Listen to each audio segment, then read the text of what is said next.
आपको पूर्व में भी जानकारी दी गई थी कि जमालुद्दीन और छांगुर बाबा की गतिविधियों के संबंध में मुकदमा एटीएस में पंजीकृत किया गया था। 5 जुलाई को छांगुर बाबा और जमालुद्दीन और उसके प्रमुख सहयोगी नीतू उर्फ नसरीन की गिरफ्तारी की गई थी।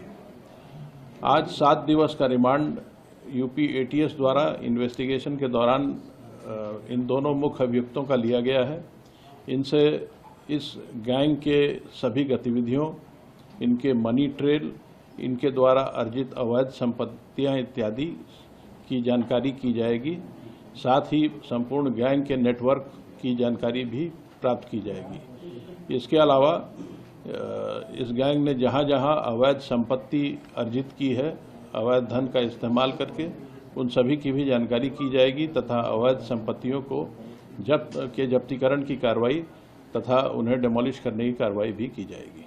सर, क्या अभी तक जो जितनी भी आगे पहले जांच पड़ताल हुई है, क्या इस बात की कोई जानकारी अब तक कितने लोगों का अवैध धर्मांतरण कराया होगा, कितनी महिलाएं होंगी, कितने पुरुष होंगे, कोई आइडिया? इस संबंध में अभी कोई गैस करना उचित नहीं है, क्योंकि एटीएस इस पूरे प्रकरण की विस्तृत जानकारी कर रही है, उसमें गहन विवेचना कर रही है। लेकिन ये बात इस बात की जानकारी हुई है कि लगभग 15 वर्षों से यह गैंग वहाँ कार्य कर रहा था और इस दौरान इसने काफ़ी बड़ी संख्या में धर्मांतरण कराए हैं। सर, जो एफआईआर एटीएस की है उसमें जमालुद्दीन के भतीजे का भी नाम है, सबरोज का, और इसका भांजा है शहाबुद्दीन, एक नागपुर का ईदुल इस्लाम भी है। 9 नामजद आरोपी हैं, मात्र 4 गिरफ्तार हैं। 5 की गिरफ्तारी कब होगी? इस प्रकरण में जब प्रत्येक मुलजिम के विरुद्ध साक्ष्य संकलन की कार्रवाई पूरी हो जाती है, उसके बाद ही गिरफ्तारी की जाती है। एसटीएफ ने अपने जांच में काफ़ी साक्ष्य संकलित किए थे और जहां जहां उन साक्ष्यों के बारे में पुख्ता तथ्य इकट्ठा कर लिए गए हैं, जिन मुलजिमों के विरुद्ध पुख्ता तथ्य प्राप्त हो गए हैं, उन सब की गिरफ्तारी कर ली गई है।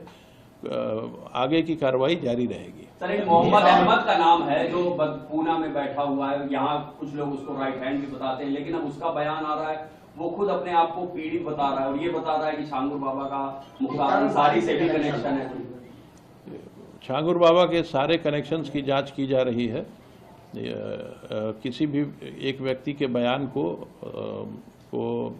ज़मीनी तथ्यों से उसके खिलाफ अवेलेबल एविडेंस की कसौटी पे कसना पड़ता है।